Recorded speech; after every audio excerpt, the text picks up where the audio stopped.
Assalamualaikum warahmatullahi wabarakatuh. Selamat pagi dan salam sejahtera untuk kita semua.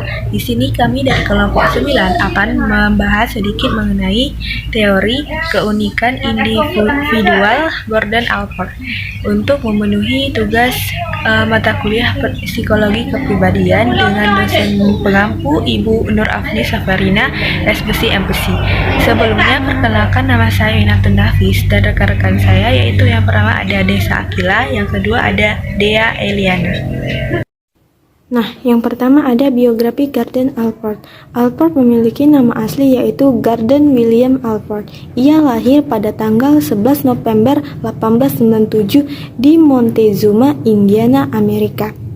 Sebagai anak bungsu laki-laki dari pasangan John Allport dan Neil Allport. Dalam autobiografinya, Allport 1967 menuliskan bahwa awal kehidupannya ditandai dengan ketaatan akan agama Protestan. Dan pada tanggal 9 Oktober 1967, Allport yang merupakan perokok berat meninggal karena kanker paru-paru. Selanjutnya, ada latar belakang keunikan individu. Allport tidak setuju dengan teori psikoanalisis. Menurutnya, manusia normal adalah makhluk yang rasional yang diatur terutama oleh tujuan kesadarannya yang berakar dari masa kini dan masa yang akan datang, bukan masa lalu. Prinsip dasar tingkah laku adalah terus-menerus bergerak. Karena itu, konsep utama teori kepribadian Allport adalah motivasi yang membuat orang bergerak. Menurutnya, karakter mengesankan suatu aturan tingkah laku dengan mana orang atau perbuatannya akan dinilai. Orang sering digambarkan memiliki karakter yang baik atau yang buruk. Baik, selanjutnya ada struktur kepribadian. Yang pertama ada trait atau sifat. Trait merupakan predisposisi untuk merespons secara sama kelompok stimulus yang mirip. Atau sifat merupakan kecenderungan untuk merespon dengan cara tertentu. Sifat bukanlah bentuk konsep abstrak lewat sebuah pengamatan, melainkan kenyataan objektif. Allport membedakan trait ke dalam dua jenis. Yang pertama ada trait umum dan yang kedua ada trait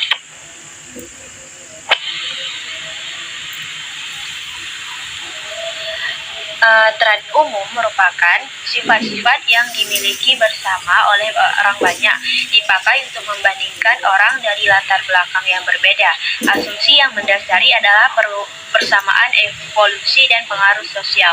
Yang kedua ada trait individual, yaitu merupakan gambaran struktur kepribadian yang bersifat unik antar individu. Personal disposisi memiliki tingkat generalisasi yang berbeda-beda. Ada yang mempengaruhi tingkah laku seseorang secara umum atau tingkah laku tertentu saja. Tingkatan personal disposition ini terbagi menjadi 3. Yang pertama ada disposisi kardinal, merupakan sifat atau karakteristik yang mencolok yang dapat mendominasi hidup individu, dimiliki oleh sebagian orang seperti narsistik, dan donjon, dan lain-lain. Yang kedua ada disposisi sentral, yaitu kecenderungan individu yang sangat khas atau sering berfungsi serta mudah dipahami seperti pandai, pemalu, lamban, dan lain-lain. Yang ketiga ada disposisi sekunder, yaitu sifat yang tidak terlalu jelas, tidak terlalu umum, dan atau tidak terlalu konsisten. Baik, yang kedua ada trait, habit, dan attitude. Trait atau sifat adalah seperti yang saya katakan tadi, predisposisi untuk merespons secara sama kelompok stimulus yang mirip. Yang kedua ada kebiasaan atau habit. Sebagai penentu kecenderungan, habit bersifat khusus, hanya dipakai untuk merespons satu situasi atau stimulus dari pengulangan atau stimulus itu. Yang ketiga ada attitude atau sikap, lebih umum dibandingkan habit tetapi kurang umum dibandingkan trait. Selanjutnya ada type atau tipe, yaitu adalah kategori nomotetik. Sebagai suatu kategori, tipe akan mengelompokkan manusia menjadi beberapa jenis atau model tingkah laku. Yang ketiga ada trait dan konsisten pribadi. Trait dimiliki seseorang melalui kerjasama antara aspek-aspek keturunan dengan aspek lingkungan belajar. Ketika suatu trait sudah menjadi bagian dari kepribadian seseorang, maka trait itu akan menjadi penentu model kehidupan terhadap diri sendiri. Trait membuat tingkah laku orang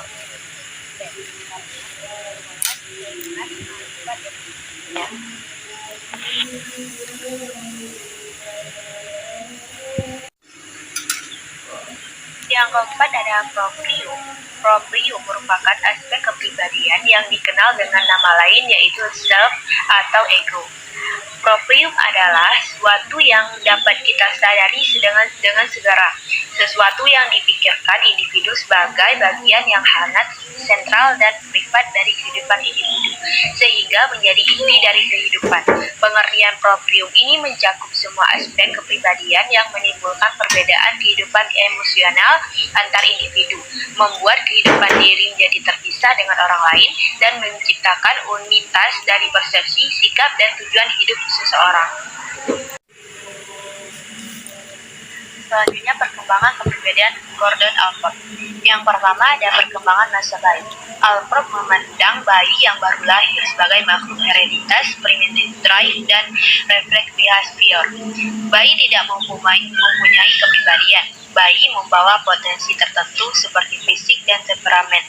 Tetapi pemenuhan potensi ini menunggu pertumbuhan dan maturasi. Tingkah laku bayi sebagian besar sempat dijelaskan sebagai kegiatan umum atau kumpulan respon yang tidak jelas yang melibatkan semua sistem otot. Bayi dapat memberi respon spesifik dalam bentuk refleks seperti menghisap dan menelan. Yang kedua ada perkembangan masa dewasa. Penentu utama tingkah laku dewasa yang masa adalah seperangkat sifat atau trait yang terorganisir dan seimbang yang mengawali dan memimpin tingkah laku sesuai dengan prinsip otonomi fungsional. Yang ketiga ada kualitas kepribadian yang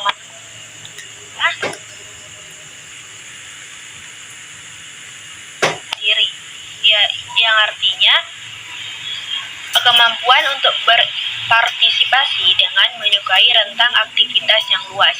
Namun, aktivitas itu harus merupakan aktivitas yang relevan dan penting bagi diri kita sendiri. Yang kedua ada mengakrabkan diri dengan orang lain, yang artinya kemampuan untuk membina hubungan yang intim dengan keluarga, teman, dan anak. Nah, yang ketiga ada keamanan emosional penerimaan diri, yaitu kemampuan menerima emosi diri dengan rasa aman tanpa tertekan.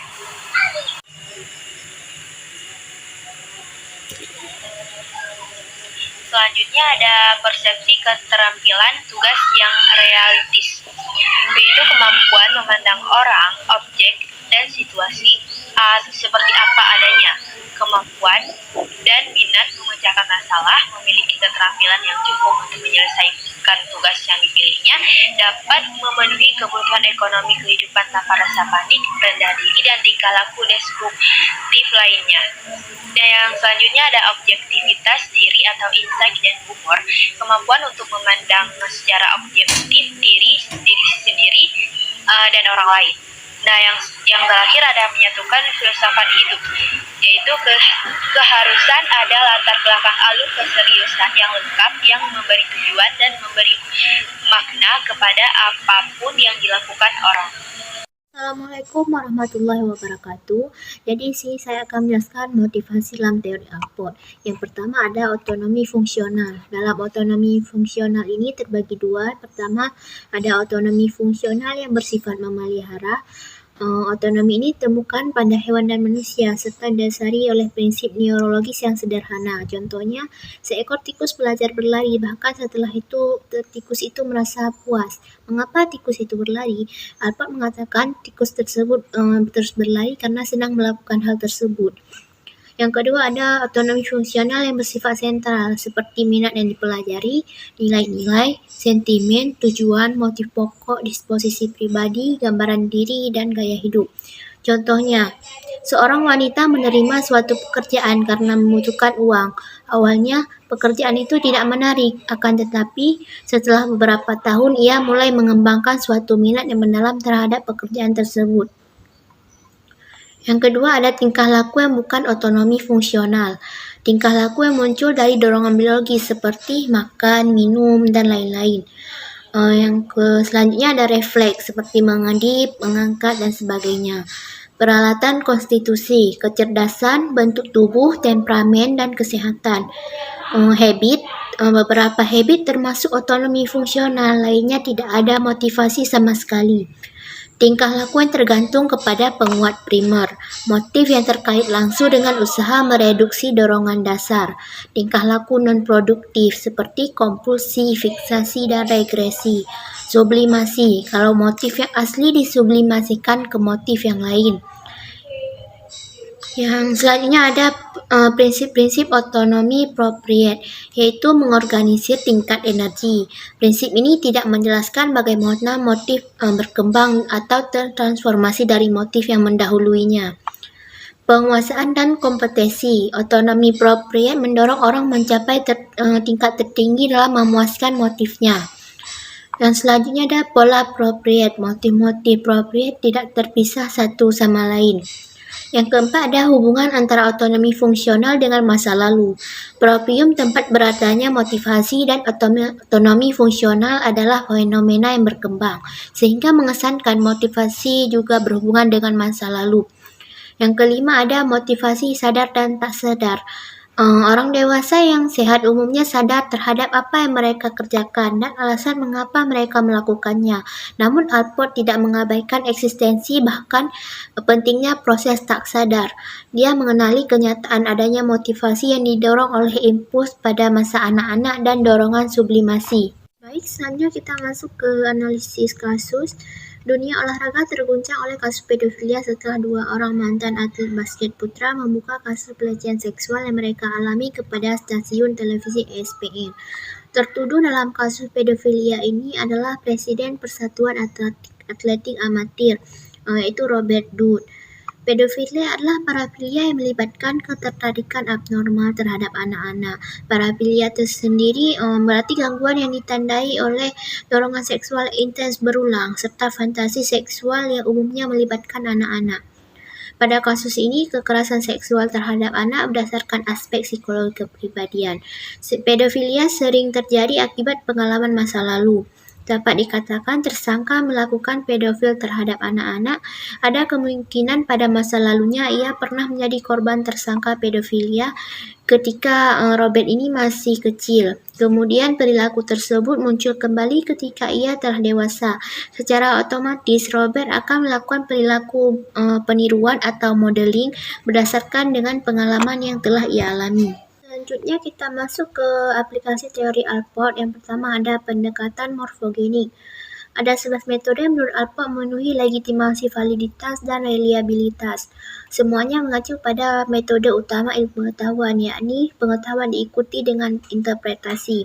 Metode-metode ini ada diagnosis konstitusi dan fisiologis, penelitian keanggotaan, status dan peran sosiokultural, dokumen pribadi, teknik menilai diri, sampling tingkah laku, rating pengamat, tes dan skala kepribadian, tes projektif, analisis dalam yang dimana termasuk asosiasi bebas dan analisis mimpi, pengukuran ekspresi tingkah laku, prosedur sinaptik, yaitu mengkombinasikan berbagai teknik asesmen. Yang kedua ada psikoterapi.